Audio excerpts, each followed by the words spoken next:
Welcome, my children, and happy Halloween!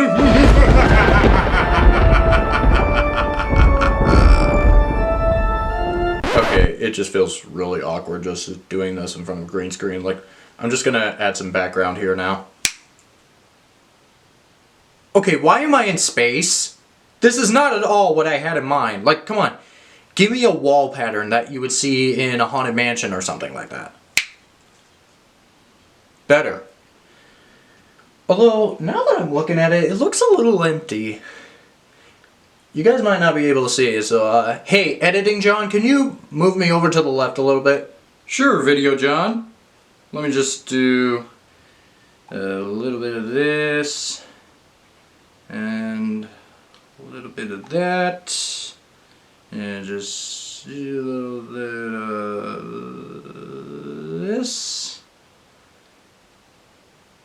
And that ought to do it. Thank you. Yeah, you guys see what I'm talking about? Like, we could definitely use a painting here. Like, let's put a painting here. Okay, really? I mean, I know the Mona Lisa is a famous painting, but come on! It's Halloween, for Christ's sake! Make it scary! That was not what I meant. Whatever, I'll take it. Let's just get into the video.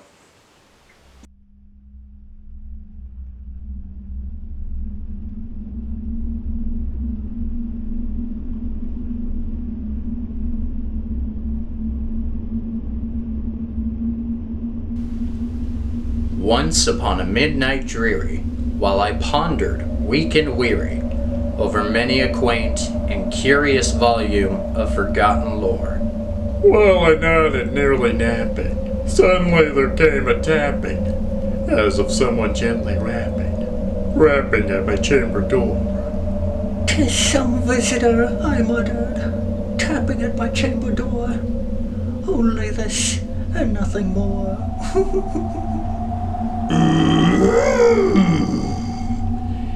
In the bleak December, I remember it was distinctly. It wrought its ghost upon the floor, each separate dying ember did. Eagerly I wished the morrow, vainly I had sought to borrow from my book surcease of sorrow, sorrow for the lost Lenore. For the rare and radiant maiden whom the angels named Lenore, nameless here forevermore. And the silken, sad, uncertain rustling of each purple curtain thrilled me, filled me with fantastic terrors never felt before. So that now, to still the beating of my heart, I stood repeating, "'Tis some visitor, entreating at my chamber door." Some late visitor, entreating entrance at my chamber door. This it is, and nothing more. Presently, my soul grew stronger, hesitating then no longer. "Sir," said I, "or madam, truly your forgiveness I implore."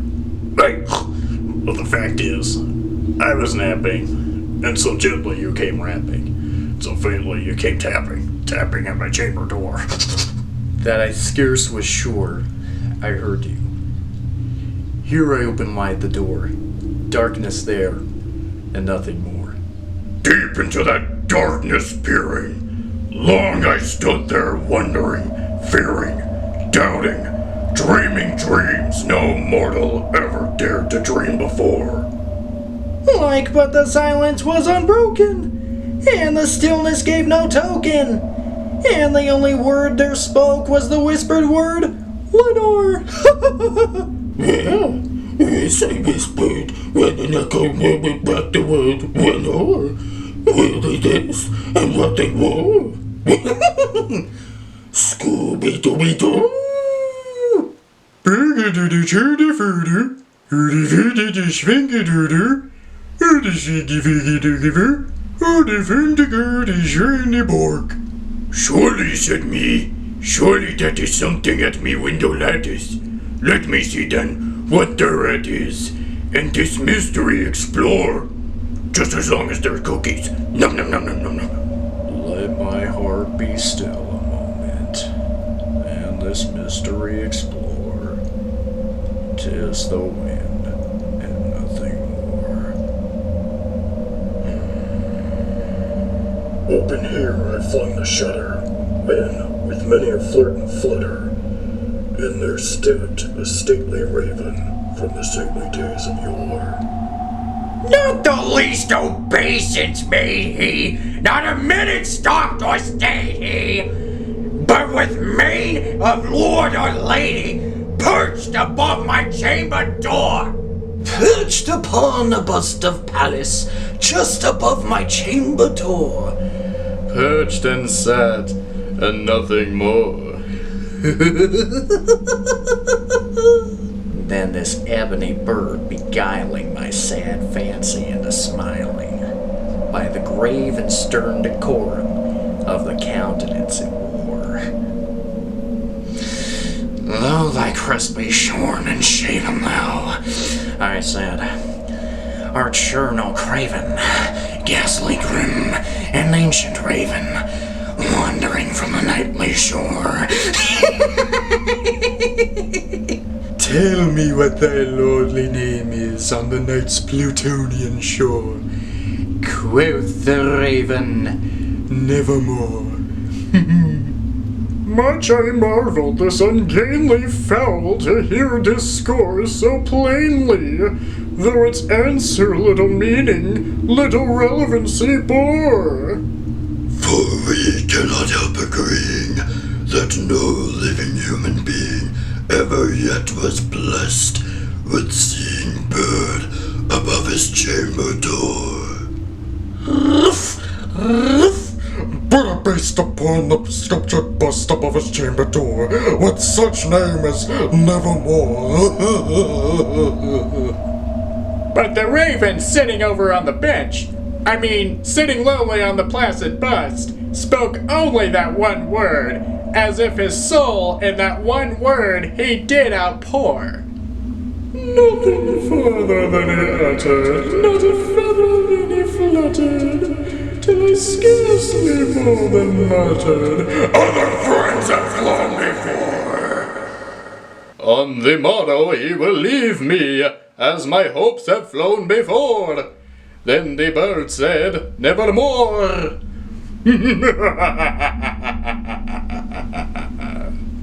Startled at the stillness broken by reply so aptly spoken, doubtless, said I, what it utters is its only stock and store.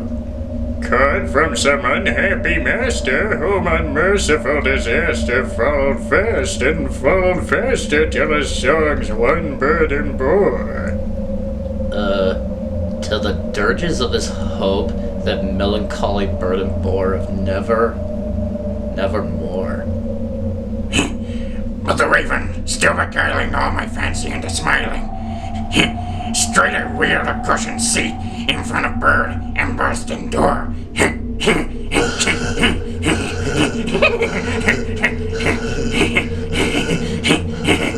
Then upon the velvet sinking, I betook myself to linking fancy unto fancy, thinking with this ominous bird of yore. With this grim, ungainly, ghastly god, an ominous bird of yore meant in croaking, Nevermore. You know who else croaks Nevermore? My mom! Yes, Emerson engaged in guessing, but no sediment expressing to the pharaoh whose fiery eyes now burned in the amorous bosom's core. This and more I sat divining, with my head at ease reclining on the cushion's velvet lining that the lamplight gloated o'er. Oh, yeah, but whose velvet violet lining, with the lamplight gloating o'er, she shall press, nevermore. Then methought the air grew denser, perfumed from an unseen censer swung by Sephirim, whose footfalls tinkled on the tufted floor. Rage I cried, thy God hath lent thee, By these angels he hath sent thee respite and nipping thee from thy memories of Lenore. Quaff, oh quaff this kind, and forget this lost Lenore. Quoth the raven, nevermore. Prophet, said I, thing of evil, prophet still if bird or devil, whether tempter sent, or whether tempest tossed thee here ashore. Desolate yet all undaunted, on this desert land enchanted, on this home by horror haunted, tell me truly, I implore. Is there balm in Gilead? Tell me, please tell me, I implore, quoth the raven, nevermore. Prophet, said I, thing of evil, prophet still, if bird or devil, was it heaven that bends above us, or that God rebirth adore?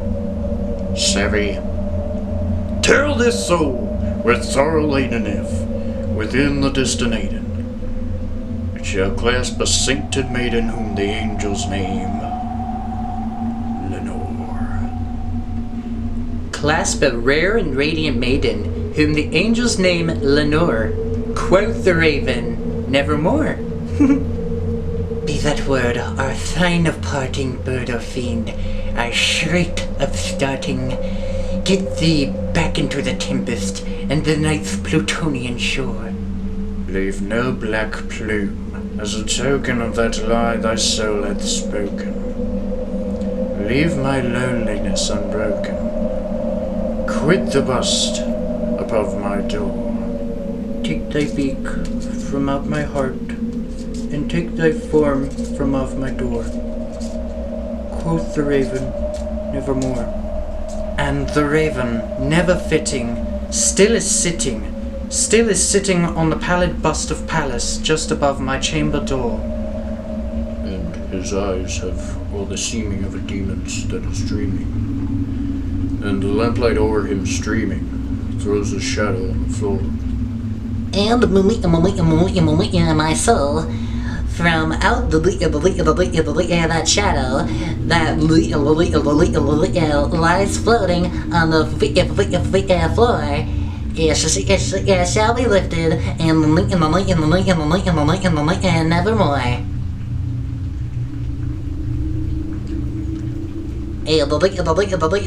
That's all.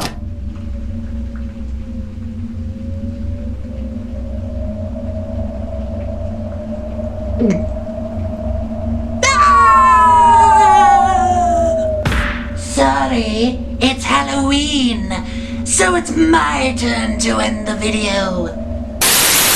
Thank you so much for watching this video, boys and ghouls. If you like this video, make sure to kill the like button and subscribe for more frightening videos. And make sure to ring the notification bell if you'd like to be notified when they come alive. And I hope you have a happy Halloween. And of course, by happy Halloween, I mean deadly Halloween.